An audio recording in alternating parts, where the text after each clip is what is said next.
The recheck bay at Miller's Crossing smelled like diesel and coolant, no matter how many times I hosed it down. And Aveline never once complained about that in the 10 years she worked the counter beside it. I want to say I noticed her right away, the day she came off the transport with nothing but a duffel and a driver's temp badge that said Ave K.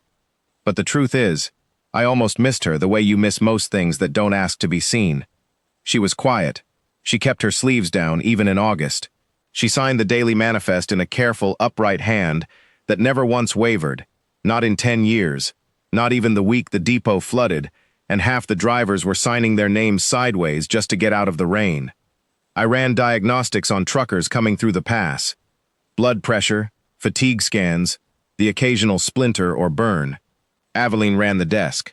She logged names, logged hours, logged whatever the state required and a little more besides, because she was thorough in a way that had nothing to do with being watched. I never asked where she came from. People come through Miller's Crossing from all directions, and most of them don't want to talk about the one behind them. All I knew was her full name, Aveline Sorkest, because she told me once, plainly, the first week, and I wrote it down correctly every single day after that, instead of shortening it the way everyone else did. She noticed. She didn't say anything about it for years, but she noticed. Her eyes were the first thing that gave her away as not quite from around here, if you looked close. Solid amber, no white to them at all, like a low fire behind glass. Her skin ran a deep slate black that didn't burn or freckle, no matter how much sun the recheck bay windows let in, and her hair was a coarse dark red she kept braided back out of habit rather than style. Most folks who came through didn't look twice. A few did, and looked away fast, the way people look away from something that unsettles them without knowing why. I never looked away. I don't know why that mattered so much to her until later, but it did. She kept a coffee mug on the counter that she never filled with coffee, just hot water, because whatever she was under that plain temp badge didn't take to caffeine the way the rest of us did, and she'd never once explained that to anyone but me, and only because I'd asked without making a thing of it. Small stuff like that built up over 10 years. The way she stood when the overnight trucks idled too close to the bay door, like she was bracing for a sound that never came. The way she wrote the date in a format that wasn't quite ours, correcting it herself half a second later, every single morning, like a habit she'd never fully broken, and didn't especially want to. I noticed all of it the way you notice weather, not because you're hunting for something, but because you're standing in it every day. 10 years is a long time to log a name correctly without once being told to. I did it because it was hers. That's the whole reason, and I never had a better one, and I never needed one. The registry sweep came through on a Tuesday in a government transport that didn't belong on our gravel lot, and the agent who stepped out of it introduced himself as Rennick Dahl before he'd even looked at the building. He had the flat, tired patience of a man who'd run the same search 100 times and expected to run it 100 more.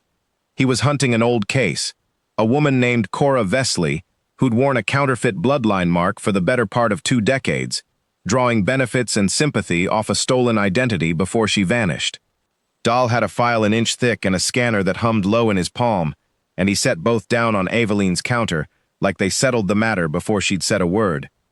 "Kestline," he said, reading her temp badge, then her face, then the mark just visible at her collarbone that she'd never once tried to hide from me. "Third one I've run down this decade. They always pick the same house. Guess it plays well." Aveline didn't flinch. She'd have made a poor liar and an even poorer coward, and she was neither. "I've never claimed anything I wasn't," she said. "Run it." He ran it, and the scanner hummed the way scanners do when they're deciding. And in that stretch of quiet, I watched her hands stay flat and still on the counter like she'd trained them to. I'd seen those hands shake exactly once, the night a driver's rig jackknifed on the pass, and she'd had to radio for help alone in the dark. They didn't shake now. That told me more than the scanner would. "Signatures consistent with the fraud pattern," Dahl said, frowning at a readout only he could see. "Vesley's line always reads clean on the surface. That's the whole trick of it. A mark good enough to fool a first pass. I need more than a scan before I clear anyone wearing that house's crest." A driver came in behind him for a fatigue check, saw the government transport through the window, and backed straight out again without a word. That was the kind of place Miller's Crossing was. People didn't linger near trouble, They just quietly rerouted around it and let it sort itself out. Aveline didn't have that option. She stood exactly where she'd stood every day for 10 years, behind the same scuffed counter, and let the man look at her like she was a problem he'd already solved 100 times before. "Then look at more," I said.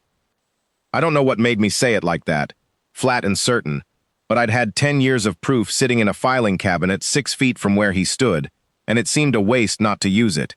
I went and got the ledgers, the depot's daily manifests, going back a decade, the ones the state required us to keep and nobody but me ever actually read twice. I set them on the counter between the two of them, one by one, and Dahl's frown deepened, the way a man's does when he expects to be humoring someone and instead finds himself doing arithmetic. "Every day she's worked this counter, she's signed her name the same way," I said. "Aveline Sorkest. Full house name, every time, whether the shift was slow or whether the pass had 11 wrecks on it, and she was signing with one hand while she radioed for a medevac with the other. Look at the flood year. Look at the week her fever ran 103, and she still came in. Same hand, same name, every single day." Dahl paged through them slower than he meant to, I think. A fraud running a long con learns to vary just enough to seem human, a shortened signature on a bad day, an inconsistency here and there that reads as fatigue instead of forgery.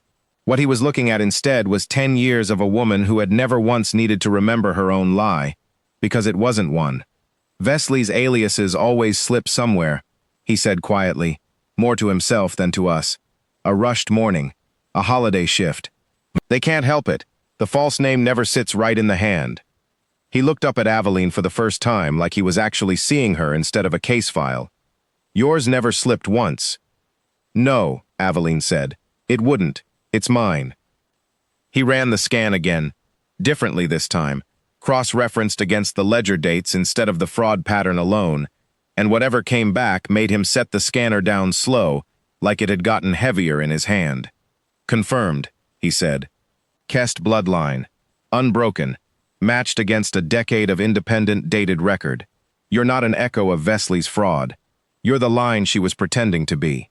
He almost laughed, short and disbelieving. 10 years of way tickets. I've never had a case cleared by a filing cabinet before. Aveline let out a breath I hadn't realized she'd been holding for longer than that one conversation. Maybe for 10 years. Maybe longer than that. "The house that exiled me called me unfit to carry the name at all," she said. "They never once thought to check whether I could carry it quietly, without anyone asking me to." Dahl offered her the paperwork for a full registry restoration.